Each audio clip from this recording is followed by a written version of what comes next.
साथियों नमस्कार, स्वागत है आप सभी का आपके अपने यूट्यूब प्लेटफ़ॉर्म पर। सेशन को प्रारंभ करूँगा उससे पहले आपसे अपील करूँगा कि यदि आप चैनल पर नए होंगे तो सब्सक्राइब ज़रूर कर लीजिएगा और सभी लोगों से निवेदन है कि वीडियो को लाइक कर देंगे।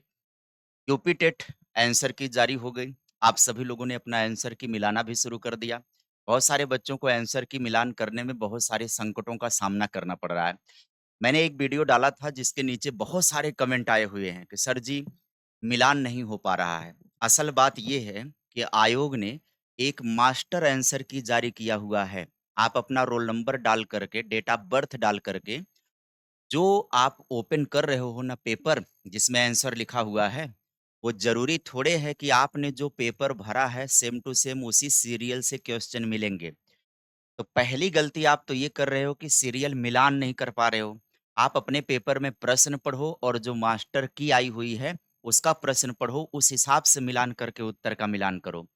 उत्तर उल्टा-पुल्टा मिलान कर ले रहे हो, तो आप कह रहे हो कि सर जी 20, 22, 25 50 नंबर तक का अंतर आ गया है। गलत मिलान कर रहे हो तभी अंतर आ गया है। तो आप मिलान सही करिए और कई सवालों के आयोग ने उत्तर गलत दिए हैं। असल में आप सभी को पता है एआई से पेपर बनाया गया था। तो एआई ने जब पेपर बनाया ना तो उसी समय एआई ने आंसर भी दे दिया। हम लोग भी एआई से क्वेश्चन बनाते हैं ना, तो एआई आखिरी में आंसर की भी दे देता है। अब एआई है गलती करता है, बहुत सारी गलतियाँ वो करता है। आयोग ने क्या किया उसी आंसर की को आधार बना दिया। अब जैसे 30 सवाल में आम तौर पर 2 से 3 गलतियाँ वो कर ही देता है, एक पोर्शन में। उसको सुधारने की ज़रूरत पड़ती है और 150 का पूरा पेपर बनाया जाए तो 15 गलती कम से कम कर देगा वो। उसको सुधारने की ज़रूरत पड़ती है, दोबारा से कमांड देने की ज़रूरत पड़ती है। आयोग ने सुधार करने के बावजूद भी कुछ गलतियाँ छोड़ दी हैं। तो अब जिस शिफ्ट में उत्तर गलत आ रहा है, उस शिफ्ट में कुछ विद्यार्थियों को लाभ मिलेगा जब उत्तर बदलेगा तो। वहीं पर कुछ विद्यार्थियों का नुकसान हो जाएगा जिन्होंने गलत उत्तर दिया होगा, मतलब जो गलत है आयोग के द्वारा, वही उत्तर भरा होगा, बाद में बदला जाएगा, तो आपका उत्तर गलत हो मतलब आपका 1 नंबर कम हो जाएगा। कौन-कौन से क्वेश्चन हैं जो अभी निकल कर के सामने आ रहे हैं?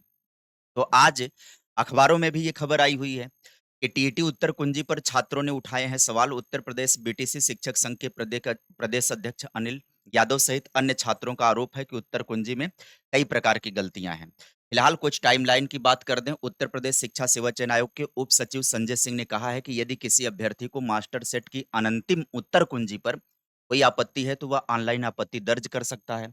14 जुलाई रात 12 बजे तक का टाइम है। आपत्ति दर्ज करने संबंधी दिशा निर्देश आयोग की वेबसाइट पर अपलोड कर दिए गए हैं। अगर प्रश्न गलत पाए जाते हैं तो उन्हें निरस्त कर दिया जाएगा। ठीक है? तो आप दिशा निर्देश को पढ़ लीजिएगा। बात करें अगर गलत सवालों की, तो देखिए प्राथमिक स्तर पर दूसरी पाली में 3 जुलाई को ऊष्म वर्ण की पहचान वाला सवाल जो है, ये सरेआम गलत है। आयोग ने उत्तर क्या माना है? ना माना हुआ है। इसका उत्तर ना नहीं होगा। ना, ना, ना, ना, ना, ये नहीं होना चाहिए। यहाँ पर उत्तर क्या होना चाहिए भाई? तो आपत्ति का आधार क्या होगा कि सही उत्तर क्या होना चाहिए? ये खटकोड़ वाला सा होना चाहिए। उसमें के अंतर्गत वो आएगा। संस्कृत व्याकरण के अनुसार सा, सा, सा, हा ऊष्म वर्ण होते हैं जिनके उच्चारण मुख से गर्म वायु निकलती है। ऊष्म का मतलब ही होता है जिनके उच्चारण से मुख से गर्म वायु निकलती है, वही होता है ऊष्म।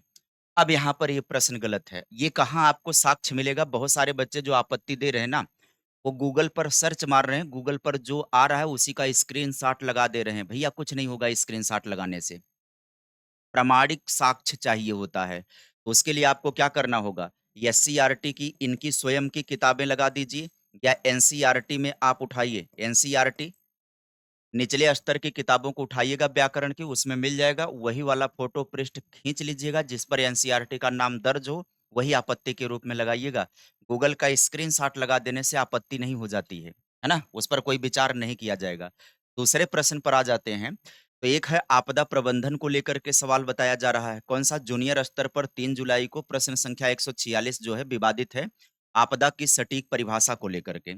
जहां पर आयोग ने विकल्प ए माना है जो केवल स्थानीय संसाधनों से नियंत्रित होने वाली एक आपातकालीन स्थिति है, जहां पर इसके उत्तर पर आपत्ति बताई जा रही है। ये सीटेट के आधार पर आपको इसका उत्तर आपत्ति में लगाना होगा।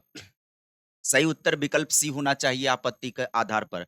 आपदा प्रबंधन अधिनियम 2005 को आप डाउनलोड कर लीजिए, है ना? कुछ नहीं करना है। डिजास्टर मैनेजमेंट एक्ट 2005 को अगर आप डाउनलोड करेंगे, तो तो उसकी धारा सेकंड डी में आप चले जाइएगा, वहीं पर परिभाषा मिल जाएगी, उसी को साक्ष्य के रूप में लगा दीजिएगा। आपदा एक ऐसा गंभीर व्यवधान है जिसमें व्यापक जन, धन और पर्यावरण की हानि होती है और यह प्रभावित समुदाय में संसाधनों से बाहर लेकर के जाता है।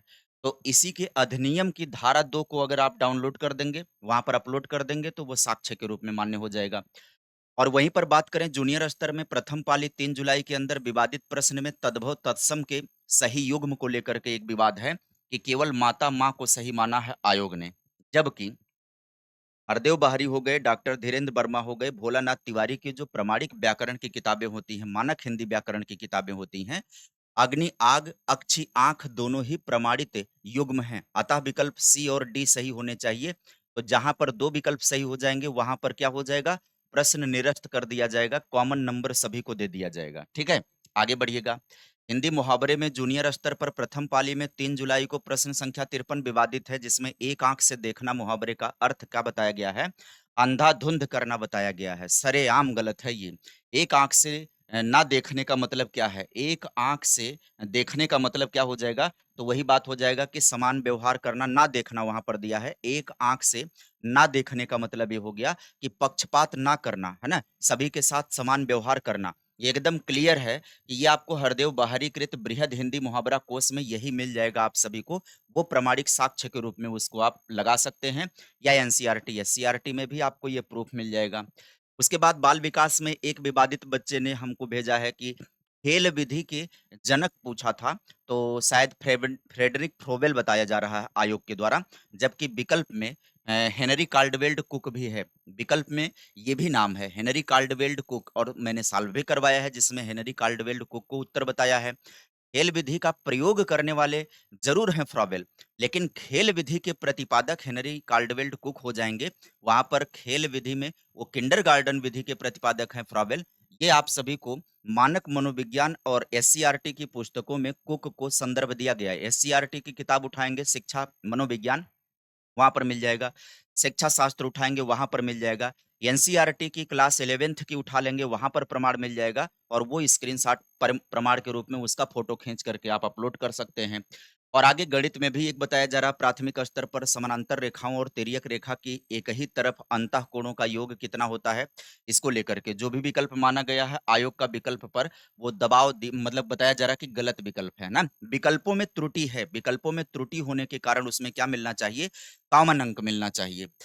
तो इस तरीके से अगर देखा जाए तो ये जो मेरे पास आ पाया है, उन प्रश्नों की सूची मैंने बताई आपको और जो मेरे पास उपलब्ध हो पाया है, उसी के आधार पर मैंने आपको प्रमाण भी बताया है कि कौन-सा प्रूफ आप लगाएँगे, आपत्ति दर्ज करेंगे, तो आपत्ति मान्य होगी। बहुत सारे बच्चे ये कह रहे हैं कि गुरुजी अगर हम आपत्ति नहीं करेंगे तो क्या हमारा नंबर नहीं बढ़ेगा? भई आपत्ति होगी जब वो बदलाव करेंगे तो वो बदलाव सभी के ऊपर लागू होगा। मान लीजिए आपका उत्तर पहले सही है और आयोग ने बदल करके विकल्प दूसरा कर दिया तो आपका गलत हो जाएगा, जिसका गलत था उसका सही हो जाएगा। जिन प्रश्नों में 2 या 2 से ज़्यादा विकल्प सही होने की संभावना है या विकल्प का कॉम्बिनेशन ही गलत है, उस पर कॉमन नंबर प्राप्त होगा। बाकी ज़्यादातर विकल्पों में बदलाव होगा। बदलाव होगा तो जो बच्चे अभी 1 नंबर कम पर हैं, वो 1 नंबर पा जाएँगे यदि वो विकल्प वो भरे होंगे तो।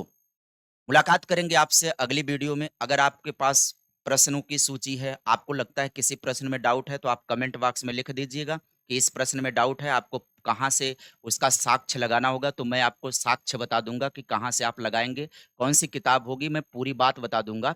पृष्ठ संख्या तक बता दूँगा, अगर आप चाहेंगे, तो वो आप साक्ष्य के रूप में आप इस्तेमाल कर सकते हैं, तभी आपकी आपत्ति मानी जाएगी। मिलेंगे फिर किसी वीडियो में, तब तक आप कमेंट में कर दीजिएगा कि किस प्रश्न में आपको आपत्ति लग रही है, मैं देखूँगा उस प्रश्न को।